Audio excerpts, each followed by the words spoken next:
Hello listeners, English with P के sir में आपका स्वागत है।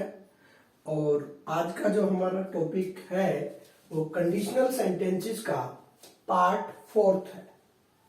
जैसे कि हम इससे पहले इसके 3 पार्ट कर चुके हैं, आज हमारा 4th पार्ट है। तो जैसे कि हम आपको पिछली वीडियोज में बता चुके हैं कि कंडीशनल सेंटेंसेस हमारे 3 प्रकार के होते हैं, तो आज हमारा 3rd पार्ट चलने वाला है।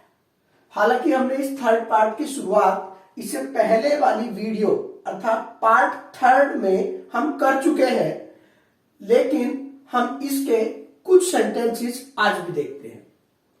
जैसे कि मैं आपको बता चुका हूं कि हमारी अनलाइकली कंडीशन को हमने 3 भाग में डिवाइड किया है। तो लिसनर एक बार ध्यान रखें कि हमने अनलाइकली कंडीशन को 3 भाग में डिवाइड किया है। पहली कंडीशन है state of being, second condition है इसमें स्टेट ऑफ पोजेशन, और 3rd कंडीशन है इसमें हमारी एक्शन। तो हमने जो हमारी 3rd कंडीशन है अनलाइकली कंडीशन, उसको हमने 3 भागों में डिवाइड किया है, state of being, state of possession और वर्ब।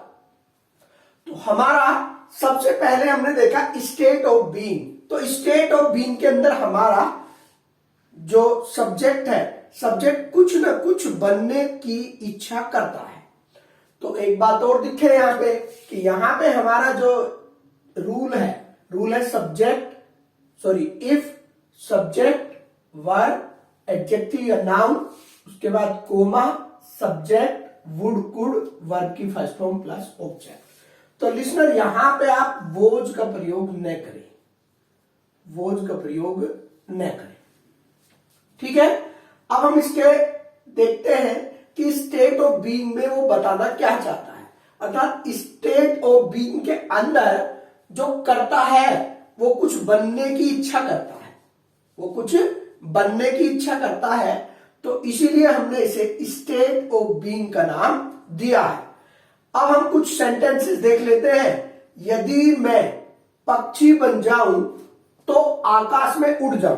तो यहां पे हमने देखा कि यदि को हम हटा दें, अगर हम कहें काश में पक्षी बन जाऊं, तो यहां पे हमें काश भी मिल सकता है, काश में पक्षी बन जाऊं।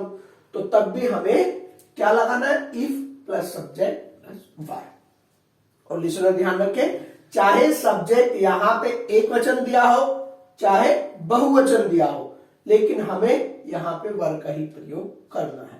हम इसे सिंपल पास्ट प्लूरल भी बोलते हैं, सिंपल पास्ट प्लूरल। तो यहां पे कोई भी आपसे पूछ सकता है कि ऐसा कोई सेंटेंस बताइए कि जिसमें आपका सब्जेक्ट तो सिंगुलर हो लेकिन वर्ब हमेशा प्लूरल आती हो।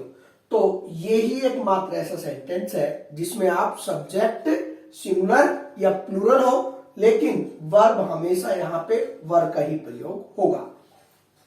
तो उसने कहा if I were A bird I would fly in the sky. जैसे कि हमने रूल में भी लिखा है कि इफ प्लस सब्जेक्ट फिर वर्ब। तो लिसनर यहां पे आप ध्यान से देखें।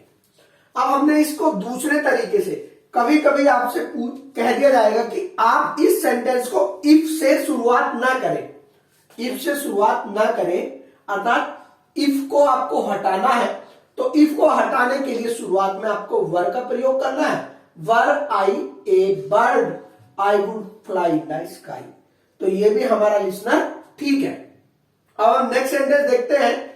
यदि वह मेरी जगह होता या होए तो वह मर जाए या मर जाता। तो देखिए यहां पे भी यदि वह मेरी जगह होए तो वह मर जाए, या अगर वह मेरी जगह होता तो वह मर जाता। तो यहां पे भी हमने देखा कि यदि वह मेरी जगह होता, तो लिसनर यहां पे ध्यान देने वाली बात यह है कि यहां पे सब्जेक्ट आएगा और देखिए ही के साथ हमारा क्या है, वर्ब का प्रयोग हुआ है। तो ये हमारा सिंपल पास्ट प्लूरल के नाम से भी हम इसे जानते हैं। और उसके तुरंत बाद आपको सब्जेक्ट ही लगाना है, यहां पे आपको मी का प्रयोग नहीं करना है। तो if he were I he would die. उसके बाद हमने देखा नेक्स्ट तरीके से इसे हम कैसे, या दूसरे तरीके से हम इसे कैसे बना सकते हैं। वर, ही, आई, तो देखिए हमने यहां पे जब इफ को हटाना है तो वर को स्टार्टिंग में, फिर सब्जेक्ट, फिर हमने यहां पे देखा कि कोमा, ही वुड डाई। उसके बाद यदि वह राजा होता तो तुझे अपनी रानी बनाता। तो यहां पे आप उसे ऐसे भी कह सकते हो, यदि वह राजा होता तो तुझे अपनी रानी बनाता। तो हम इसे देखिए, ये हमारी कल्पना है यहां पे, तो यहां पे वो ऐसे भी कह सकता है, काश वह राजा हो तो तुझे अपनी रानी बनाए।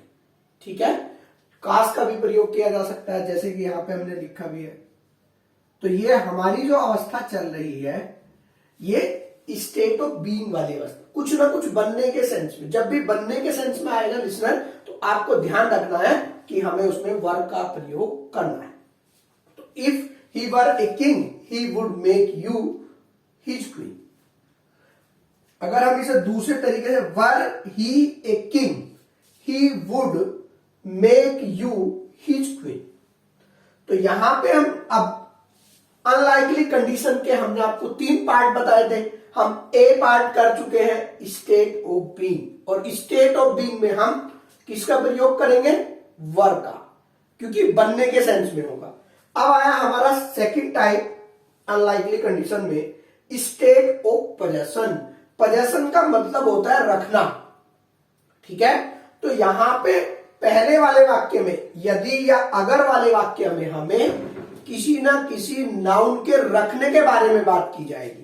तो यहां पे देखिए कि यदि या अगर वाले वाक्य में किसी ना किसी नाउन की रखने के बारे में बात की जाएगी।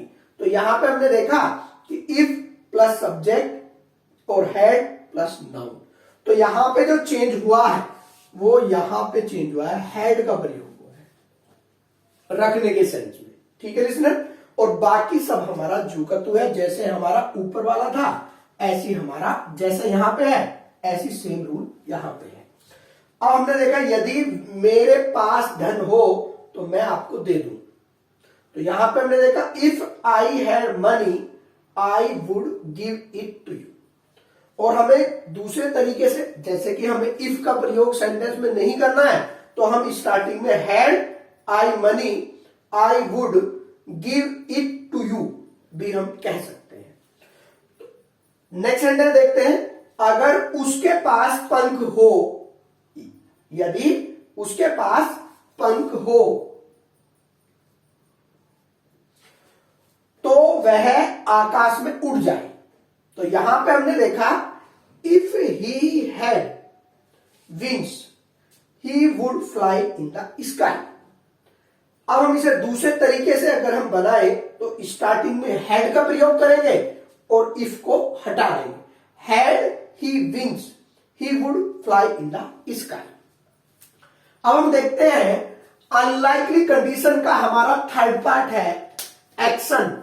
एक्शन का मतलब है कि जो भी हमारे दोनों उपवाक्य होंगे उन दोनों उपवाक्य में जो वर्ब में ऊ या ए की आवाज आएगी, आगे वाले उपवाक्य में भी और पीछे वाले में भी, और दोनों वाक्य तो या तब से जुड़े होंगे।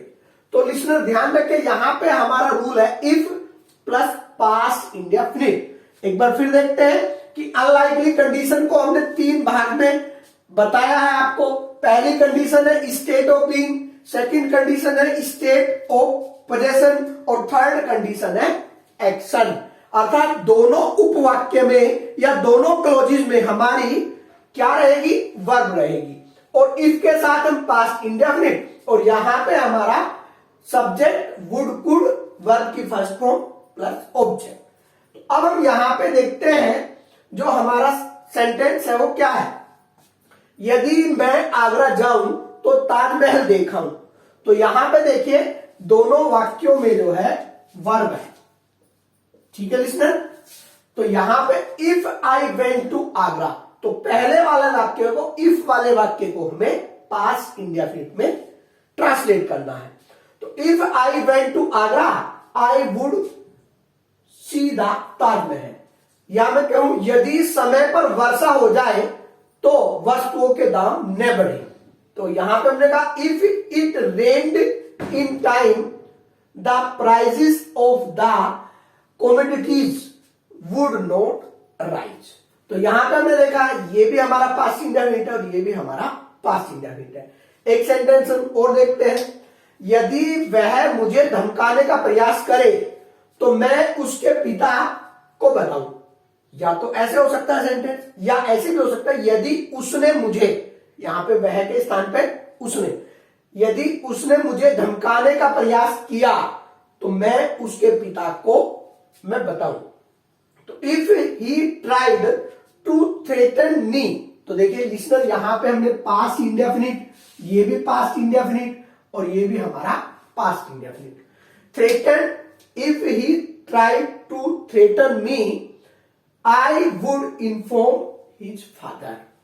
तो यहां तक हमारी जो कंडीशनल सेंटेंस थे वो तीनों प्रकार के कंप्लीट हो गए हैं।